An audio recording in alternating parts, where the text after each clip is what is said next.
Hello મિત્રો, કેમ છો બધા? મજામાં જશો તો હવ ડાયરા ને મારા રામ રામ ને જય શ્રી કૃષ્ણ. હા, જો તમારે દીક્ષાંત નહીં ખબર છે કે આપણો વિડીયો જોતા હોય ને એ બધા મજામાં જ હોય. તો મિત્રો આજે તો અમારે તુવેર વેચી નાખી છે, તો એ તોરવા આવવાના છે.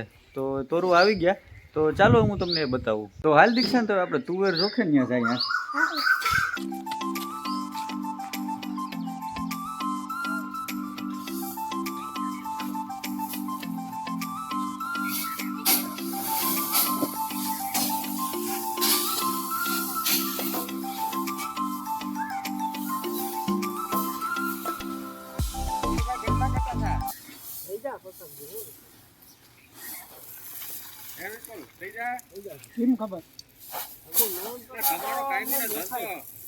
અમે તો દૂધ નો કેટલો ભરીને આવે ને તો એનો અંદાજ કરી દઈએ કે આમાં એટલું દૂધ છે ને એટલા ફેટ છે. થઈ જાય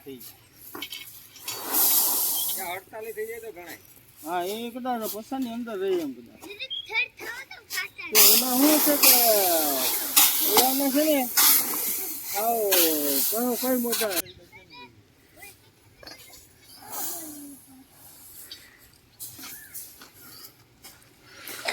આ એટલા ચડાવી દીધા લાગે. આ અમારી તુવેર છે કે ચડાવી? તાર ઢગલો તો ઘણું ખાલું પડી ગયું આમાં. તો કેમ છે બાકી અમારે તુવેર કેમ છે? દાણો કેવડો છે? આવો દાણો હોય બાકી મોટો?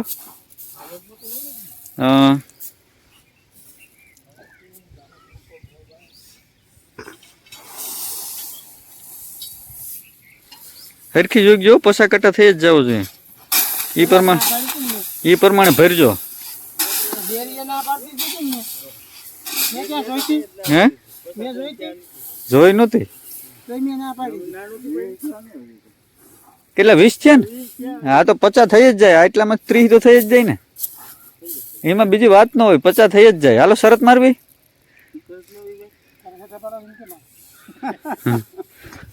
તો મિત્રો જો આ એટલી જોખાઈ ગઈ અને એટલી જોખવાની છે. તો તમારું શું કેવું છે? 50 કટા થઈ જાય કે નહીં? તો તમારો જવાબ મને કોમેન્ટમાં જણાવજો, એટલે પછી હું તમને રિપ્લાય આપીશ કેટલી થઈ નહીં. તો મિત્રો તુવેર જોખાઈ ગઈ અને આ લોકો ટ્રેક્ટરમાં ભરે છે. મેં ઉપર ઓલા ભાઈ છે તો હાવ ઠાકી ગયા.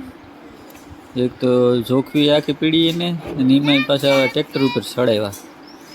આ ભાઈ છે પાછળ ભાઈ શેઠ છે, જેઠાભાઈ મોરી, વેપારી છે ભાઈ.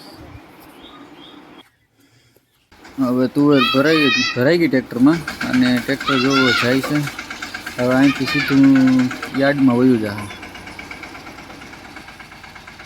તો ચાલો મિત્રો, હવે મળશું નેક્સ્ટ વ્લોગમાં. ત્યાં સુધી બધાને બાય બાય.